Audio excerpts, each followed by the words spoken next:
Welcome, everybody. Shining light on shadows. It's me, John, your host, and I'm going to be delivering today on one of the aspects of our shadows. I've spent 20 years asking that question, why do we do what we do? The person is not their behavior, as one of my mentors says, but that's what we observe. But what's going on behind that? Why do we do what we do? And we do that because we're being influenced by our unconscious. Where's our unconscious got this stuff from? And this is where our shadows come into play. The things that we maybe sense are on the background and the shadows, we're not consciously aware of them, we suppress them, we deny them, we don't remember them. But they influence our behaviors, they influence who we are, they influence our characters. And I've been on a fantastic journey through linguistic programming, through Tony Robbins, through Peter Sage, through lots of different aspects, through David Grove and clean language and emergent knowledge, for me to pull these different parts together to deliver something that I'm really, really excited about and really looking at integrating those shadows. It's not overcoming them, it's not suppressing them further. We quite often hear time heals. It doesn't heal. Time just allows those scabs to grow, to cover more. The pain's still there. And this is what comes out in our behaviors unconsciously. This is why the person is not their behavior. So today I want to talk about this one aspect, an aspect of our shadows, an aspect of our character that's prevalent in all of us, some to a greater extent than others. And this podcast is particularly for life coaches, spiritual coaches, people, and anybody that's on that journey of personal development that's sort of become aware of their away from values, their towards values, their coping strategies, their models that they run, which is great.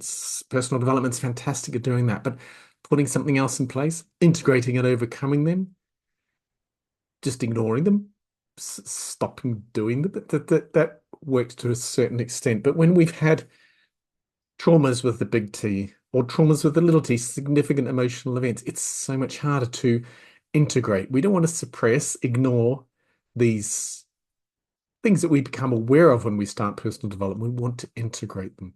Today, I want to talk about imposter syndrome. It's prevalent in everybody. We all have those stages in our life where we we struggle believing that we know what we're talking about. We get put off by people. A lot to do with our personality, our self-worth. Am I really worthy of this? And as a life coach, spiritual coach, anybody on that personal development journey runs into those stages, those times in their lives when they internally question themselves. Now, if you're trying to be authentic, if you're trying to deliver for the client when you're working with them, then you don't want to get tied up in your stuff. You don't want to get this voice going around in your head saying, "Are you up to this? Are you really viable? Do you really know this stuff?" That's gonna knock you off. So imposter syndrome. This is something that manifests in coaching, and it comes out in not being able to coach properly. Basically, they're not performing for the client, which invariably usually is paid for them to do what they say they're good at. You're sitting there as a coach, the client, and they've sent you into a bit of a spin. They may have said something, they may have done something, or it may just be you questioning your own ability in your own head. How much is distracting? You're trying to concentrate on your client, and then this voice comes in and it draws you off. So that imposter syndrome. Am I good enough to do this? Am I good enough to charge this amount of money? Am I confident, basically? Imposter syndrome knocks our confidence. That's really what it really impinges on. It's that confidence, that self-worth that we have. So imposter syndrome, that belief that we're not enough. So where does it come from? Like all of our shadows, it's not necessarily one particular thing in everybody. We all have a life of experiences. We come in as, let's say we come in as a blank sheet in those formative years, pre-verbal, we're absorbing like a sponge. We realize, first of all, that this is separation. When we first come in with this, everything's one. We're living in a non-dual state. It's not separation between me and mum and dad. It's all of us.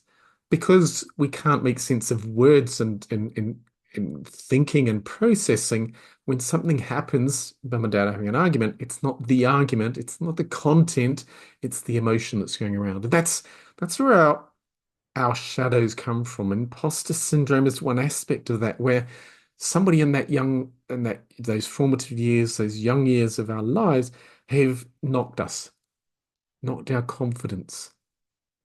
And it might be our carers, our parents. It might be society. As we get older, our peers, when we go to school, how many people that first day of school is a trauma? Suddenly they're wrenched from that little ethnocentric group that I know, my family, friends, immediate friends, siblings. Suddenly I'm in this big place that's all new and I don't know anybody. And mum's left me there or dad's left me there at the gate and they've gone that way and I've been taken by this other strange big person. That's a trauma. Not life-threatening, but it's a significant emotional event that can, for a few people, a lot of people, be a trigger, being left. Imposter syndrome, a little bit older, where the classic story is little Johnny sort of stands up and the teacher says, where's Australia on the map? And little Johnny says, oh, it's on page 34. And the teacher laughs because, of course, no, it's on the globe. And she points to it. And the rest of the class follows the teacher. And little Johnny is humiliated at their young life. Now, having that ability to process that, what does that mean? They're not good enough. Now, in actual fact, Australia was on page 38 of the atlas that little Johnny had in front of him, but that doesn't matter because that's not the memory. It's the feeling of being humiliated, being seen as not good enough. Now, 5, 10, 20, 30 years later, little Johnny, millennial Johnny, is no longer aware of that event, but sure as hell they're aware of the emotion. They're coaching there, something comes up, and that feeling rises. It's not the memory of the event, it's the feeling, and they know what the feeling is. I'm not good enough. And it's not a process that you mentally go through, it's an unconscious sense feeling, and that feeling creates the behavior. The coaching wobbles. So it can be from our peers, incidents and events, from our peers, from our siblings, from society around us, from culture. It can come genealogically from our parents, grandparents, and they can influence how we evolve, how we grow up, how we process. Remember, at that really young age, we're a blank sheet. We don't know how to process. And it's not like we get a book and we read and this is how you do it, bang, bang, bang, bang. No, we learn by absorbing other people's coping strategies, other people's methodologies, and they become our unconscious drivers. So we're unconsciously competent in these coping strategies that aren't helpful. That trigger comes up if I'm not good enough. I was humiliated once, and the unconscious is like, oh, that feeling's come out, and I'm running a coping process.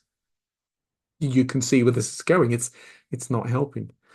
So most of these events in our young life, and this is why when we look at shadow work, a big part of shadow work is inner child work. And there's different ways of approaching inner child work. I'm not going to go into that here, but just to be aware that a lot of these events are pre-verbal, they're not in our conscious. You know, meet your inner child. Well, if that's a conscious projection, then if I'm 25 years of age, that's my 25-year-old looking at who I thought I was from a 25 perspective. That's a little bit more involved in that to do in a child work.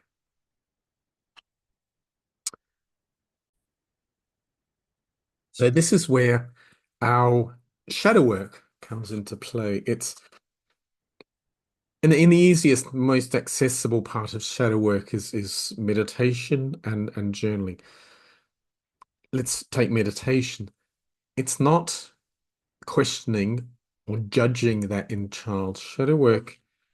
Is shadow work is allowing that inner child to express themselves, giving them the space to express themselves, and also supporting them. We talk a lot in personal development about holding the space. It's really not an easy thing to do because holding the space means that I've allowed that little Pandora's box, that little space to open where these things can come up. And if I, as a coach, have a wobble with imposter theory and imposter syndrome, and I'm holding that space for the client, this is when the imposter syndrome, those feelings start to come up for me. So it is sitting with the inner child, allowing them the space to express themselves without judgment. That's one of the techniques. The other one, journaling, is a really good way of in same with meditation. For me, the way I would explain it is it allows that stuff that's within to come out onto paper. Now, once it's out, it allows me more time and space to process through what's going on. One of the exercises I use when I'm working with a client who's looking at goals is, right, okay, so write out your first 5 goals, your top 5 goals. So they write those out on a bit of paper. Okay, so take that piece of paper, screw it up and throw it in the bin, because invariably those top goals are other people's goals. I've got to get a qualification, a house, a relationship, or outside goals. It's usually driven by others. They're not my goals. They're my conscious head goals to be successful in society, to be accepted in society. I need to follow the norm, follow the culture. And that's great. There's a certain place for that, and lots of coaches are doing it at that level. But to really start to look at why we do what we do, we have to then take that fluff off the top, if you like, that other stuff, the outside stuff that's been put onto us, and start to look internally about what really drives us. And all of this is driven from emotions. If you do, in the EMF here, the Elite Mentorship Forum, is a training that I run. It's a 6-month training that really digs into different aspects of ourselves in a lot more depth, and this is why it's 6 months. And there's other aspects of it. You have an accountability buddy, because personal development, if you sit in your room and you go around in your own head, you can sort of pretend that things aren't happening. Our shadows, we suppress, we deny our shadows. But if you've got an accountability buddy, then they'll hold you accountable. Now, hold on, let's go back and what happened there. So that's a really important part of the Elite Mentorship Forum there. But and early, one of the so there's 14 modules with the EMF, and one of the modules is, the early modules, is mastering your emotions. If you can't master your emotions, if you're struggling with your emotions, you're not noticing them coming up. And an event happens, it informs us or it triggers us. And it's that triggering, the emotion before the trigger happens, the emotion comes up. It's realizing, recognizing those emotions. Self-development is self-awareness. That first step is becoming aware of those emotions coming up. That's when the shadow work starts. That's when the real introspective stuff starts. It's where did those emotions come from? What's going on with those emotions? Exploring. And ultimately, with shadow work, it's integrating those emotions. So let's look at some of the ways that imposter syndrome can show up. Now, I'm particularly here about life coaches, spiritual coaches, but this is applicable to any walk of life. There's many faces of imposter syndrome in any form of coaching, even if it's accounting, being an accounting coach. One part of accounting coach is being a consultant. I've been an accountant. I can coach people in accounting, but I'm really being a consultant. Another part of it is holding them accountable, getting the goals sorted out, making sure they're motivated to do the accounting. Well, that's where the deeper coaching, the real coaching, starts to happen. And this is where this imposter syndrome can come up. And everyone's going to be different because everybody's life experience has been seen through their lens. So I'll just go through a list, and you can pull out what may apply, may not apply to you. It may have applied in the past. It may apply in the future, because we all struggle at time to time with this sense, this feeling that I'm not enough. So it shows up. It shows up now, and of course, why we're looking at this is a coach. If I'm not on the ball, if I'm not 100% there for the client, if I'm a manager and I'm not 100% there in that moment for my employee, the person that I'm line managing, then I'm not giving them the full respect, credit that they're due. If they're paying me, I'm not giving them the full money's worth. So, we're not performing to peak performance. We're not being authentic. I mean, so many people in personal development strive for authenticity. when you're wobbling because your shadows are keeping you off track, something's come up and it's dragging your attention away. You're no longer being authentic. Authentic is being in the moment. If I'm worried I'm not good enough, I'm not in the moment. Can't see my hands, can you? Self-doubt. So I think one of the things that comes up for coaches is pricing. Am I really worth it? The actual monetary figure doesn't matter. It's the sense. And how many coaches do it for free? Because it's easier that way. But you still have to go out, pay for your, pay for your breakfast and buy a cup of coffee. You still got to give money out. So why shouldn't you be giving money in? Because valuing yourself is a really big thing that comes up with imposter syndrome. And funnily enough, if you double your pay, if you double your charges, you'll find the people that you want to keep are the ones that stay because they're getting the value out of you. They're not really interested in the money. They're interested in the value that you're offering.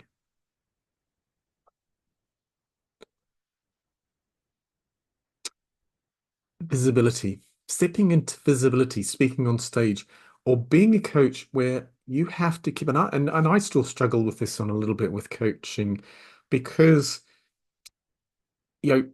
part of me is trying to keep up with what's going on with them and then actively listening so that I'm asking questions that are going to forward help their understanding, not the things I'm interested in, because that's my ego, that's my stuff.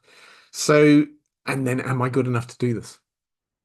So putting myself forward, whether it's working one-to-one with a coachee, whether it's doing group coaching, or even if it's speaking on stage, if I'm a coach, you'll invariably find that I want to speak on stage because I need to market myself. This is a challenge coaches have. They need to be visible. Am I worthy of being visible? Perfectionism is an interesting one. We hold off actually coaching people for money because we want to be perfect. We keep doing courses because we want to be, we're not quite there yet.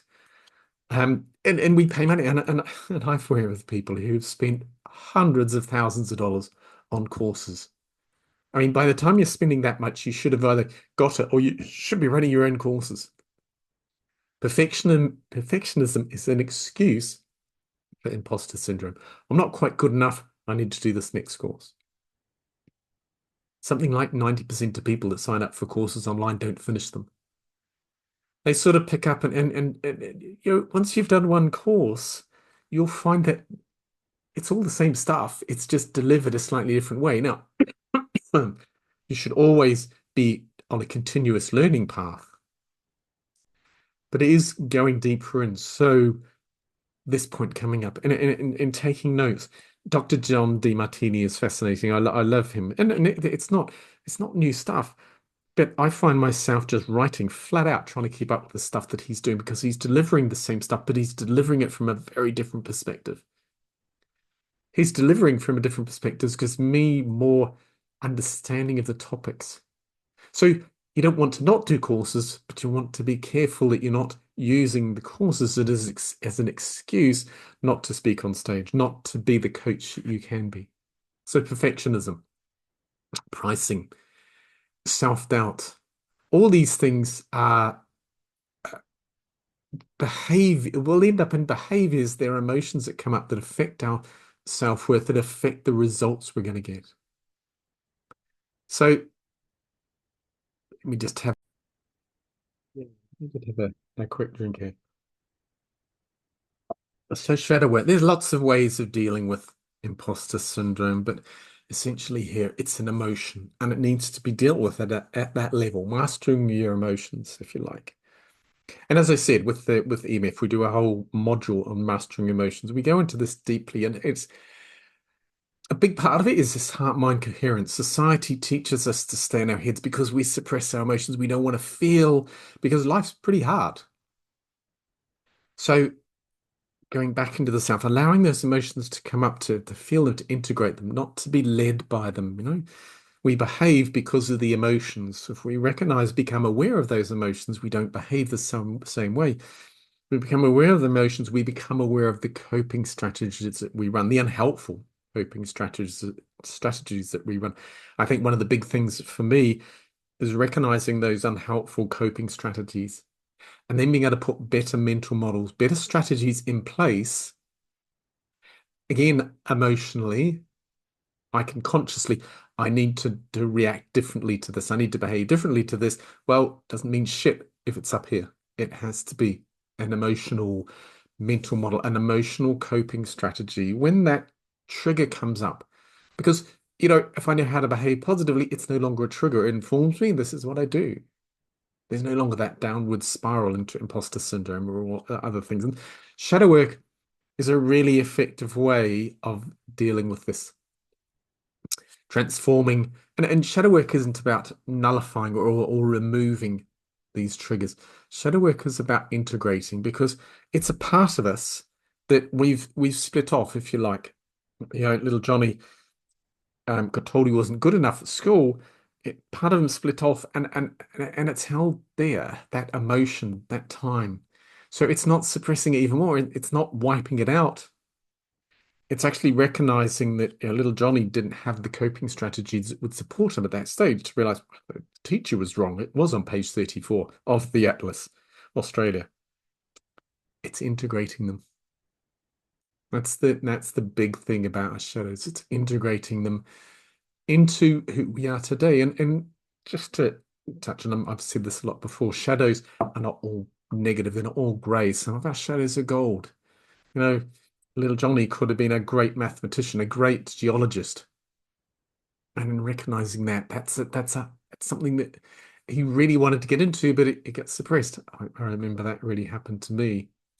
I really wanted to be an oceanographer, but I don't distinctly remember the day. I can't remember. It was a woman, but I can't remember. And I know the classroom, but I can't remember her. So she came in and she said, "You need to look at your careers, and you don't want to pick things that are obscure. You want to be an accountant or a bank manager or something like that. Something that there's lots of job. You don't want to be an oceanographer." In that moment, and I still remember the feeling there. It's like I didn't know really what it was, but I knew the ocean because I spent a lot of time in the water. So the feelings there, the feelings the thing that comes up, and then I sort of I imagine what goes around. And of course, it's not helpful. It's great. It's a dream at that early young teenage, preteen age was shot down. So integrating them, overcoming them, and I sort of I like the fake it till you make it. Start walking, and then walking the talk. Start walking and then start talking. So it's a mindset makeover, if you like. Looking at these mindset, these coping strategies that we have and turning them into growth strategies. It's not that easy creating emotional mental models that are going to support us through. So there's the self-awareness of the emotion that's coming up, integrating it, then putting a better one in place. That's the important part. And imposter syndrome is one that comes up for most of us. It's one that really needs to be dealt with. Becoming aware of it, putting it together so that we accept it for what it was, and then putting something better in place. So I'm John Farrell, and I run these Shining Light on Shadows with EMF. I use the EMF platform. The EMF program is a 6-month program to help us as a group work through our the different aspects of who we are. I feel like the different parts, the mastering emotions, financial abundance, our relationship to money. There's lots of different aspects. There's obviously goal setting as well because it's personal development, but it's a different way of goal setting. So if you're interested, let me know and we can have a chat. You can get some more information on this. I hope there's been a little bit of help on imposter syndrome. If you're a coach, it's really something you need to become aware of because a lot of the stuff we're just running unconsciously. And this is a challenge of personal development. We become aware of these things. Do you have the skills to integrate them and put better mental models in place? Sign up for my podcast here on YouTube.